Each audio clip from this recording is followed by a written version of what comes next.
started. Oh, Foy 2010 from Mexico. Okay, let's see how he starts off. E4. You know, I have never played for this channel the Alekhine's defense, knight f6. I don't play this myself, so this is an adventure. I usually play against it.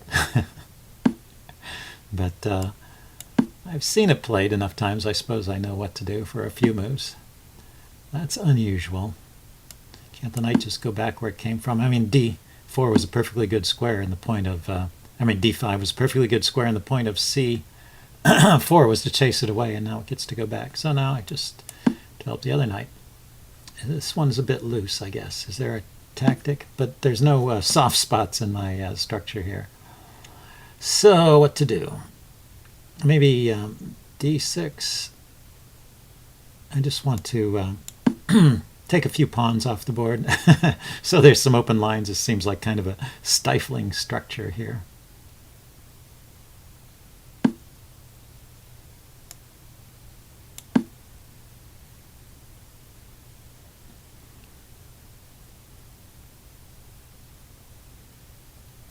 So if he takes on d6 there, I think that'll be good for me. I'll take with the bishop.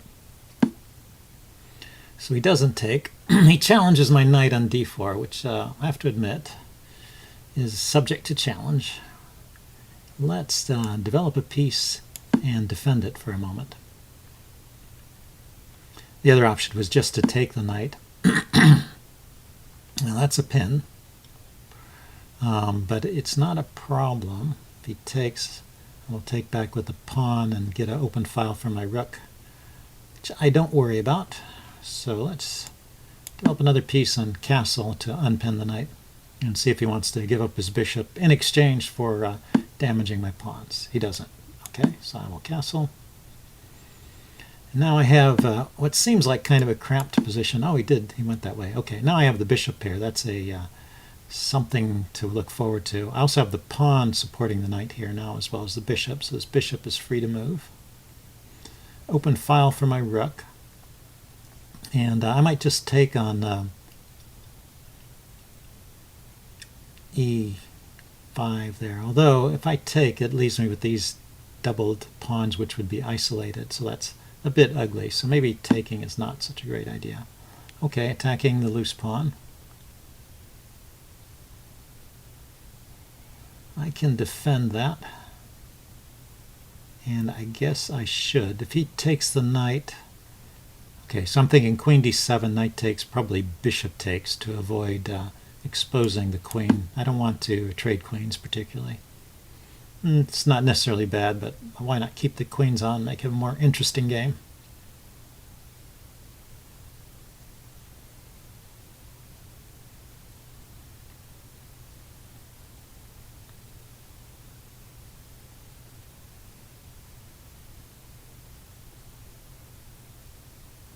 Now I could consider rook b8, hitting the b-pawn and tying down his bishop, and threatening rook to b4, hitting the queen.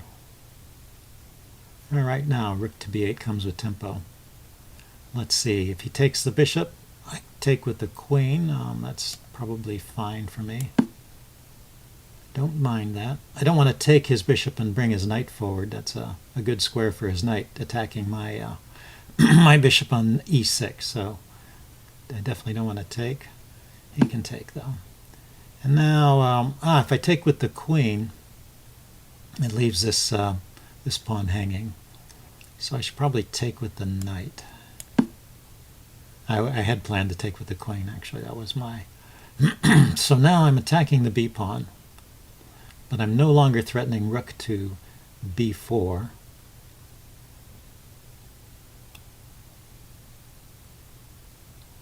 But the knight can go back. The knight can just go back to d5 where it was. I don't want to take here. Knight takes is good. Well, how about another option, since his queen has moved away from a4 where it might have been a target. Another option is just knight to g6 here. And then maybe I could consider taking on e5. So I'm just waiting to see if he's going to take. If he takes, it undoubles my pawns and leaves me with pair of pawns in the center, which I could think of slowly working forward.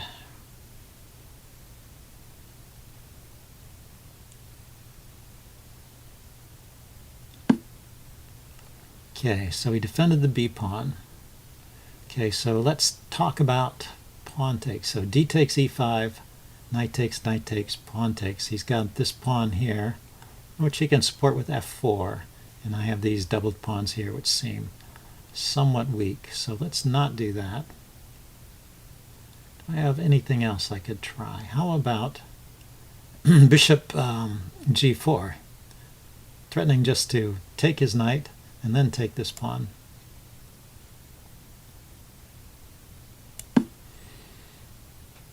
Another idea might be bring the rook back to the center as well. Yeah, but it helps to get the bishop out of the way anyway.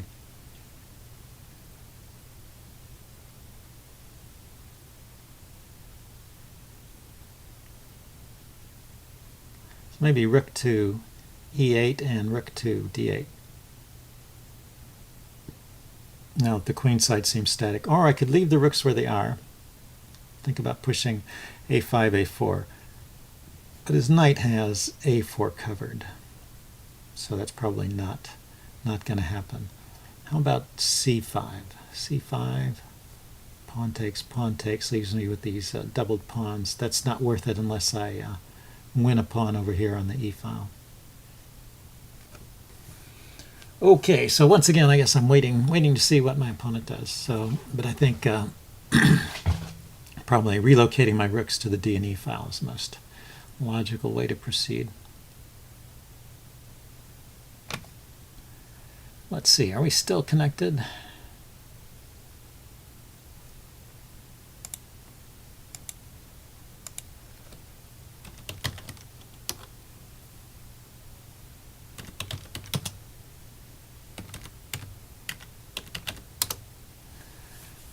Yeah, it says he's still there. How long has he been thinking? 6, 4.5, a minute and a half. That's a long time. Okay, so he decided to take the pawn. I guess, yeah, he didn't want to give up that pawn, but he didn't see a way to defend it. He could have, perhaps, just defended with the rook. So now these pawns have been undoubled. A lot of my development issues have been solved. And okay, he's going for, let's see, h7 and f7 potential targets. Or back to, does he want to go back to e4? Well, if he goes to e4, I have rook, bishop to f5. Yeah, let's just put this rook on the e file. It's probably a good place for it anyway. This knight is somewhat shut out by the c-pawn. I may bring the other rook to the c-file here, actually, and push ahead with c5. That's one idea here. Especially since he hasn't developed his rooks. And this bishop actually nicely controls the d1 square for the moment. He can just play f3 at any time, yeah, if he wants to kick my bishop. So I thought first relocate the bishop with a little tempo on the queen there. And then I was going to kick the knight, which I don't think it has any great square to go to. Oh, the knight can go to, and probably should, the knight can go to e4, and that's well supported there. So at some point I can kick the knight with d5. Then where does it go? d5. It could go to c5. So I probably don't want to do that.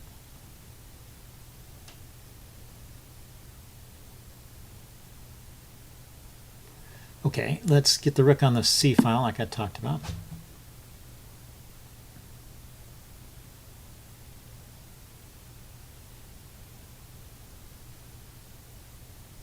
Can't play c5 in this position because takes exposes my queen. Well, I could take. The queen is defended by the bishop. I could play that way. Okay, so I got his knight to g3, and my bishop is going to have to move again. I don't want to give up the bishop at this point.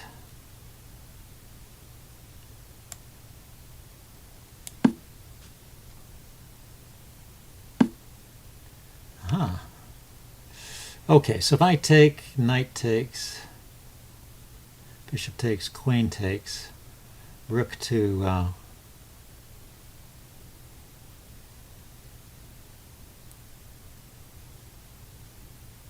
rook to e5. It gains a tempo on the queen. Allows me to double rooks quickly. It's probably good. And be an otherwise even position.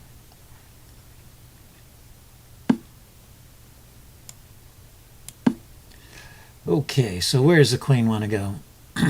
This row is out, this diagonal is out, this diagonal is out. So the only thing it can do is go back, but it's got a lot of squares to choose from. D1, 2, 3, or 4 are all possible moves. So D4, staying on this diagonal. Maybe he wants to play his knight to H5 or F5 and take on G7. So what can I do here? Well, let's just double rooks first of all. It's a good idea, so he can't oppose me on E1. And now I could give up this pawn in exchange for, I can't get a rook on the 7th because of this knight. Okay, so let's hold on to the pawn for a move.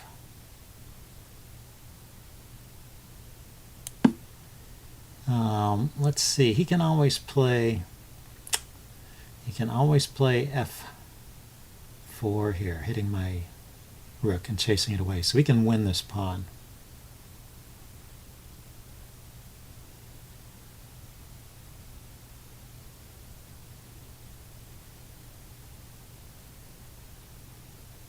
That's too bad.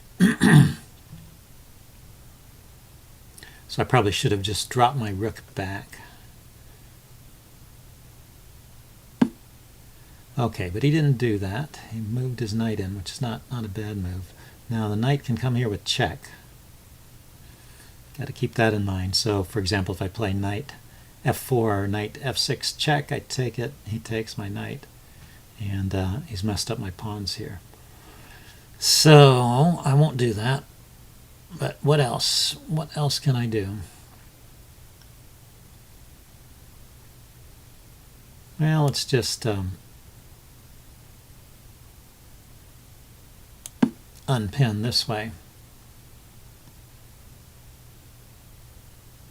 He has to do something about the knight. Maybe I should have gone to B7 to hold on to the A7 pawn, but but he doesn't have time to take it. At the moment, he doesn't have time to take it. Got to move the knight. Okay, so now it's possible to play rook to rook E2. Rook E2, queen takes, rook takes A2, and defending my A pawn. And I get a rook on the 7th, and perhaps bring in another rook. What tricks does he have with his knight? His knight can hit these squares. I like this. It's just good to get your pieces onto the 7th rank.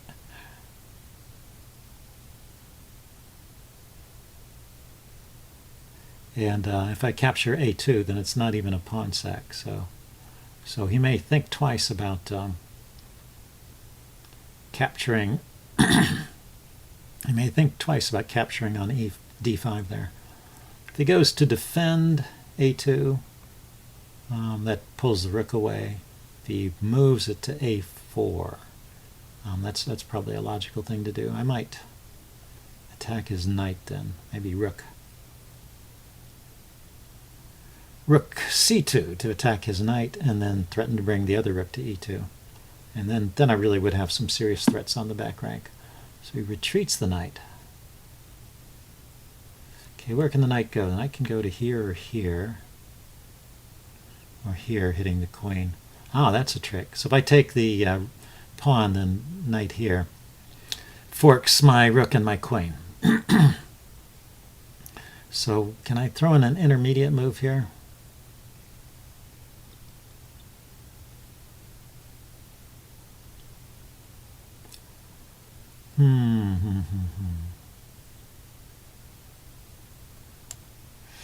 Maybe a5. It just guards the b4 square and stops the knight b4 idea.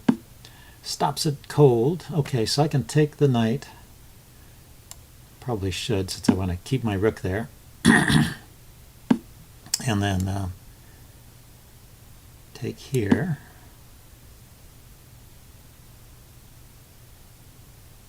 And then try to double or even triple on the second row here. The 7th rank from my point of view, or the 2nd from White's point of view. Rook's on the 7th.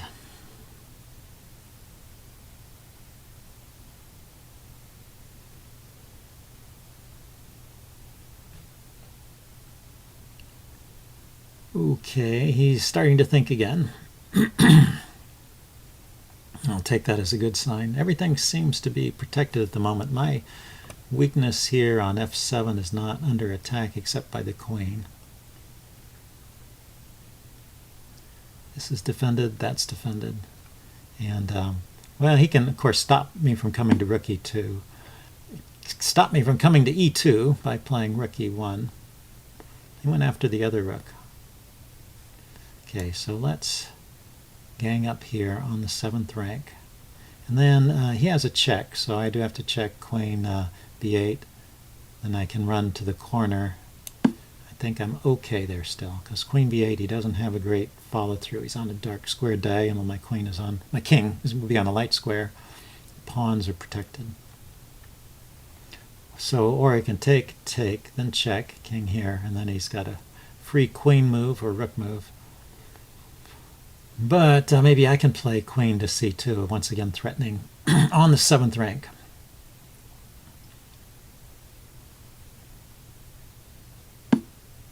Okay, so he took first. This is now a loose rook, always something to watch out for. Meaning not defended by any other piece. Yeah, so he throws in the check. So I just didn't think he had something here, but I can always be wrong about things like that. Maybe you can play queen a7. Okay, what I think is I'm going to ignore that by playing queen c2, threatening checkmate. He has no checks, and he has no easy way to defend that square. So this might end the game.